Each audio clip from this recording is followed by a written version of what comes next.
Hi everybody, this is Ellie.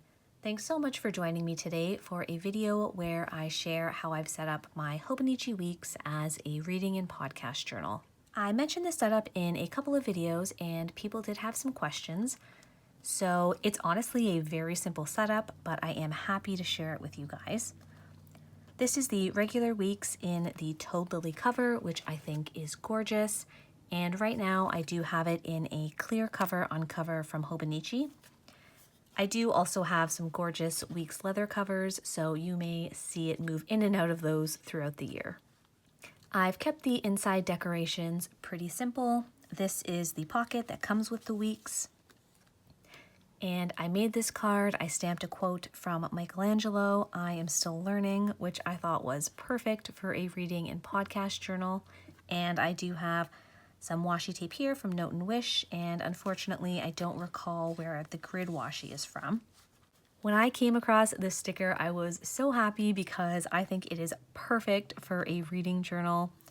If I had asked for a sticker to be made of me, this very well might have been it. This is a vinyl from Wild Made Goods, and she's adorable. I love it. This is exactly how I used to read as a child, on my stomach. I've got my dark curly hair, my glasses, and this is just so nostalgic and inviting for me. I have some dot stickers in the front that I will use for tracking. I'll share that in a moment. These strips are just a result of poor spatial sense. I thought I measured it correctly. I did not. So I'll use these up first, and then I'll just have 2 sheets as planned. Nothing on these pages here. I haven't thought of how to use this spread in a way that goes with the rest of the setup, so if you have any ideas after watching the video, I would definitely love to hear them in the comments. And then we move into the monthlies. So I realized that sharing what I'm reading did feel a little bit personal, so I'm going to show it on this December 2020 page, which was kind of my trial and error page while I figured out how I wanted to track, what it might look like, the stickers or markers I wanted to use. So the whole concept behind this setup is that I wanted a reference point for the things that I've read and listened to. I mention this a lot, but I really do have a lousy memory. So while I might remember that I did read a certain book or listen to a certain episode, I might not be able to gather any of the specifics. So this is hopefully a setup that will help jog my memory and at least tell me where I can find the information that I'm looking for. The first part of the weeks focuses on my reading. I decided that I would use these monthly pages to track the books that I read. The first thing I needed to figure out was whether I could make these small spaces contain enough information to hopefully jog my memory. And I think that I've come up with a format that will work for that. So, I will say I do write pretty small, and this is my Uni Jetstream in the 0.5. I really like using the multi-pen because I like the title to stand out a little bit. It's just easier for me to find when it's not all black text staring at me. I might even go through and highlight the titles, but I haven't decided yet. But basically the idea is that I write the title and the author. So this is The One Thing by Gary Keller. I've written down the genre. I wrote nonfiction, a couple of concepts here: think big, go small, and focusing question. Those are the things that stood out to me from that book. And hopefully this is enough to jog my memory and just give me a general idea. That's usually all I need. And then I'm happy to go back and look at the book itself, do more research online if I need to find out something super specific. And this one here is a fiction book. So this is The Knife of Never Letting Go by Patrick Ness. So this is YA. I wrote some of the main characters' names and one of the main concepts of the book. And the reason that it's important for me to write down the fiction books that I read as well is because I am a rereader. I love to go back and read books for comfort. So it's easier for me if, I have a record of the books that I've loved and read, because I am prone to remembering just tiny little snippets from books and then wanting to, read that book about the garden, and that is not enough information. So going back through these notes should help with that. Because I'm a rereader, I do like to mark down the books that I really enjoyed and would like to revisit. So I tried to figure out a way that I could do that without writing anymore because space is at a premium on these monthly pages. The first thing that I tried were these Zig Clean Color Dots, which are great. I've had these for a year and I don't use them as much as I'd like, so I thought this could be the perfect place for them. And they work really well, but I do find that on the red especially, they don't really pop. And I was hoping for something that was just a little bit more eye-catching. So then I decided to look through my sticker stash because, of course, I have a sticker stash of dot stickers. So I tried the Washi Dots here. This is the Avery Clear 1/4 inch, and these are tiny 1/8 of an inch transparent dots. These came in a pack on Amazon, and if they're still available, I will link them below. I ordered them years ago with some vague notion of doing a budget tracker. I don't even know. It obviously never happened, but it meant that I could pull them out and use them in here. Honestly, they're a little bit hard to handle without tweezers, but it's fine. I don't mind taking the extra minute. They are transparent except for the darker colors. You can see, or maybe you can't, but you can't see any of the kanji behind this purple dot here. And I was also trying to see whether I wanted to put the dot in the upper right-hand corner or over the number, and I have decided to put them over the number themselves. I chose pink and yellow because they are the lightest, so just the most transparent. And my idea is that I will use the yellow dots for books that I liked and would like to revisit, and pink dots just for books that I loved. Hopefully that works out. I do kind of foresee myself having trouble with that ranking process. I have trouble making decisions like that sometimes. So if that is the case, I'll just choose one color for books that I'd like to reread, and that'll work too. I do write the books down on the day that I finish them. I don't track or plan to track how long it takes me to read a book. That's not really something that matters to me. In fact, this book here, The One Thing, I started this in One Book July with Carrie Harling as part of her challenge, and I thought I was going to read it in its entirety in July 2020. I did not. I just finished it this month in February, but that's okay. I finished it, and it makes me happy and makes me laugh to see it in here. Then after the monthlies, we get into the weeklies. Because I didn't start this until January, I had all of November blank, and I figured that would be a great spot for my tracking, the minimal tracking I'll be doing. So this first one is my reading. I wanted to keep track of the categories of books that I read. So I just went ahead and used my Uni Posca paint pens to black out the dates here. And I have the white pen as well, which I used to go over the top. It doesn't white it out completely, but it does help it fade into the background. So after I blacked it out, I just used the Uni-Ball Signo in the broad tip to go ahead and write some of my favorite categories. So romance, young adult, nonfiction, fiction, and other for things like graphic novels or anything that doesn't fall into these other categories. And I just plan to go ahead and put tally marks. This is for fun. I just like to see how my reading is broken down. On this page here, I've made a spread that helps remind me to read diversely when possible. I love reading books about people who are vastly different from myself, and sometimes I get stuck in a rut and I just end up reading really similar things over and over. So this was an important spread for me. I just wrote, consider mirror versus window. So a mirror is a story that reflects your own culture and helps you build your identity. And a window is a resource that offers you a view into someone else's experience. This is from a teaching website, and it's really important to consider when you're building a classroom library, and I also just want to remember that for myself. It's important for me too. I love reading and learning about things outside of my own experience, and I find that fiction is one of the best ways for me to do that.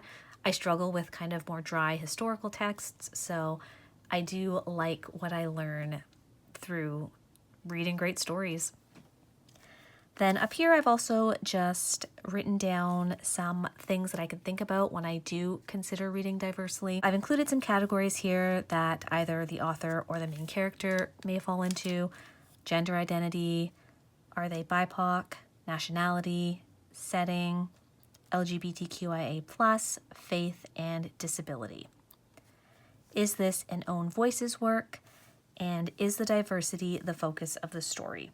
Not that that's necessarily a bad thing, but I do also really love and appreciate books where there's diversity and that isn't the plot line.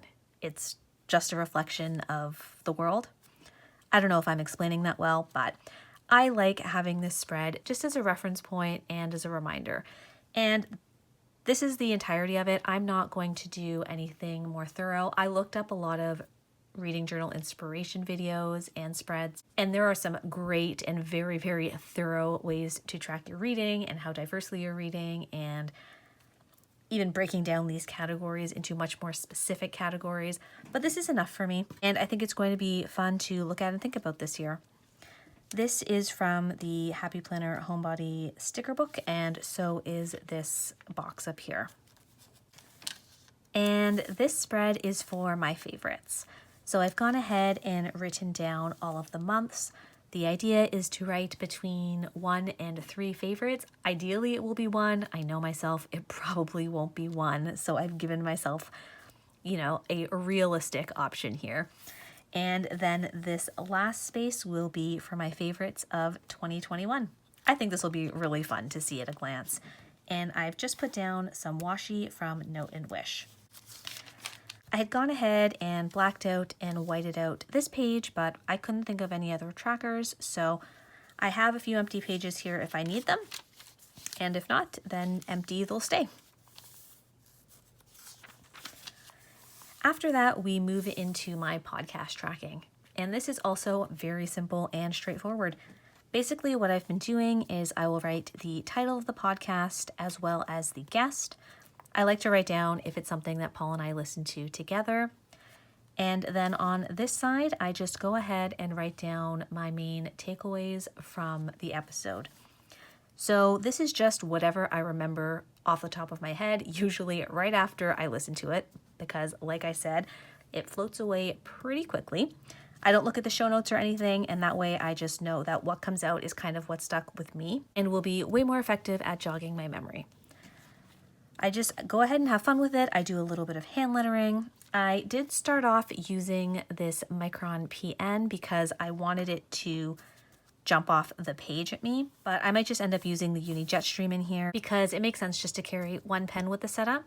Same as with my reading, I do write the podcast on the date that I finish it. I'll just go ahead and flip through. You'll see some of the podcasts I've listened to, and these are just, like I said, very simple notes, but things that stood out to me. I listened to an Armchair Expert episode with Common, and one of the things he talked about a lot was how character matters. Everyone has a plan, but things always change. What you're left with is your values and ethics, and I love that. I listened to Dr. Jim Lehrer on the Tim Ferriss Show. Oh, his was really interesting. I want Paul to listen to this episode as well because he has a book that comes with a journal, and I was thinking maybe if Paul likes it, then that's something we can look into together.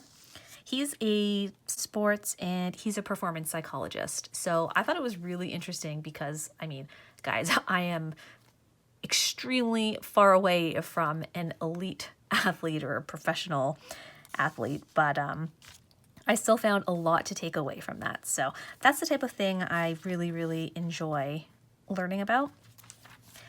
And for the most part, I've had more than enough space just to write down my basics. You can see this one is a little bit fuller. I listened to a couple of I Weigh episodes and How to Fail. So I basically just try to line it up on the side. And in this case, I just skipped a line so I know which one goes with which. But of course, that does bring us to the notes pages in the back. In general, I think that these kind of quick snippets that I've already shared are going to make up the bulk of this system, but I know that there will also be cases where I'd like to take more thorough notes, and that is what I'm going to use these back note pages for. So I was trying to figure out how to set this up in a way that makes the most sense because I usually don't finish a podcast or a book in one day. I'll listen or read over the course of days or weeks or whatever the case may be. And I didn't want, for example, to be taking notes on a podcast and then taking notes on a book and then having that all jumbled up. So what I've decided to do is the podcast notes in the front and the book notes in the back. I think I'll leave probably these pages for an index, which is likely too many. I always leave too many pages, but that's fine.